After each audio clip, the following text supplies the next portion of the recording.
दोस्तों, आखिर क्यों के भाग 6 में आज मैं प्रश्न लेने जा रहा हूँ। वर्ण व्यवस्था में शूद्रों को कहीं श्रेष्ठ पद प्राप्त हुआ या नहीं। जी हाँ दोस्तों, आज का हमारा प्रश्न है, वर्ण व्यवस्था में शूद्रों को कहीं श्रेष्ठ पद प्राप्त हुआ या नहीं। तो चलिए इस प्रश्न के उत्तर पर आते हैं। तो दोस्तों, सबसे पहले तो यह समझ लीजिए, सर्वप्रथम तो यह बता देना उचित होगा कि वर्ण व्यवस्था के अंतर्गत शूद्रों को उच्च पद का कहीं निषेध नहीं है। मतलब जो वर्ण व्यवस्था बनाई गई है, इस वर्ण व्यवस्था में कहीं भी निषेध नहीं किया गया है कि शूद्रों को कोई उचित पद या उच्च पद प्राप्त नहीं हो सकता या वे हासिल नहीं कर सकते हैं। पौराणिक वेद विज्ञानियों के अनुसार प्रत्येक मनुष्य अपने जीवन का प्रारंभ शूद्रत्व से करता है। जी हाँ दोस्तों, जो वेद विज्ञानी हैं, पुराने समय के ऋषि महर्षि, उनके अनुसार चाहे वो कोई भी मनुष्य हो, वो अपने जीवन का जो प्रारंभ है वो हमेशा शूद्रत्व से ही करता है।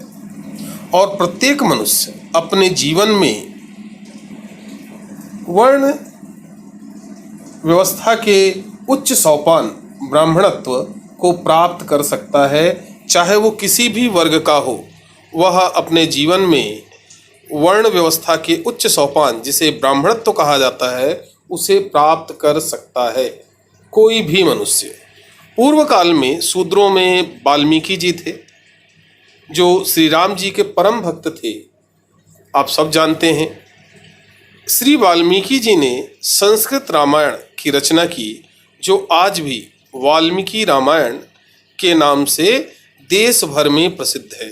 तो वाल्मीकि जी शूद्रों में आते थे, लेकिन श्री राम के परम भक्त थे, उन्हें उच्च पद प्राप्त हुआ। इन्हें महर्षि की उपाधि प्राप्त है। उच्च पद में इन्हें महर्षि की उपाधि प्राप्त है। पुरुषोत्तम भगवान श्री राम ने नीच जाति कही जाने वाली सबरी भीलनी के जूठे बेर खाए थे, है ना। तो जब भगवान भीलनी के जूठे बेर खा सकते हैं तो निषेध की तो कोई बात ही नहीं आती। इसके साथ ही निषाद राज को श्री राम जी ने गले लगाया। धन्ना जाट के हाथ से भगवान विष्णु ने बाजरे की रोटी छीन कर खाई थी, है ना। धन्ना जाट के हाथ से भगवान विष्णु ने स्वयं बाजरे की रोटी छीन कर खाई थी। इसके अलावा गणिका वैश्या का भगवान ने उद्धार किया था।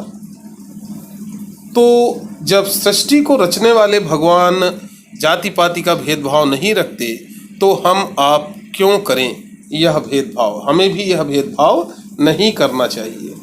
अब आते हैं आज की वास्तविकता पे। वास्तव में अहिंदुओं, यहाँ पर अहिंदुओं शब्द उनके लिए उपयोग हो रहा है जो हिंदू नहीं है, चाहे वो ब्राह्मण हो, क्षत्रिय हो, वैश्य हो, शूद्र हो, ये सभी हिंदू हैं। अहिंदू अर्थात जो इन चारों वर्णों में नहीं आते हैं, वे वर्ण व्यवस्था के अंतर्गत प्रचार किया जो कि तथ्यहीन है। तुलसीदास जी ने लिखा है, कर्म प्रधान विश्व रचि राखा।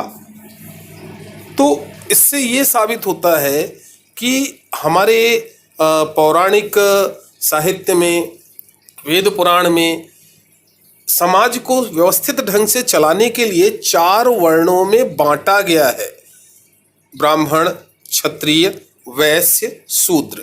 लेकिन कहीं भी यह निषेध नहीं किया गया है कि किसी श्रेणी का व्यक्ति किसी उच्च पद को प्राप्त नहीं कर सकता, है ना। मतलब एक निम्न श्रेणी का व्यक्ति उच्च पद को प्राप्त नहीं कर सकता। ये केवल अपभ्रम फैलाया गया है अहिंदुओं के द्वारा। तो आज हमारे देश के सभी जो हिंदू भाई हैं, उन सबको जागृत हो जाना चाहिए, चाहे वो हिंदू हो या ना भी हो। लेकिन अगर हमारे देश के निवासी हैं और हमारे देश को अपना देश मानते हैं, तो उन्हें यह चीज़ समझ लेना चाहिए कि वर्ण व्यवस्था केवल समाज को समुचित रूप से चलाने के लिए बनाई गई है। इसमें कहीं भी निषेध नहीं किया गया है कि किसी वर्ण के विशेष के व्यक्ति को कोई उच्च पद प्राप्त नहीं हो सकता। यह केवल अपभ्रम फैलाया हुआ है कुछ कथाकथित राजनीतिज्ञों ने और अपना फायदा चाहने वाले समाज सेविकों ने। तो चलिए दोस्तों, आज के इस अंक में बस इतना ही। आगे अपने अगले अंक में फिर वर्ण व्यवस्था को और आगे लेकर जाएंगे, और इस वर्ण व्यवस्था को, जो व्यवस्था हम केवल यही जानते हैं कि ब्राह्मण, क्षत्रिय, वैश्य, शूद्र, ये केवल यहीं तक सीमित नहीं है। हमारे वेद विज्ञानियों ने पशु पक्षियों, पशुओं, वृक्षों, सभी को वर्ण व्यवस्था के अंतर्गत वर्गीकृत किया है। तो इन पर हम आगे चर्चा करेंगे अपने अगले अंक में। आज के लिए नमस्कार, फिर मिलते हैं।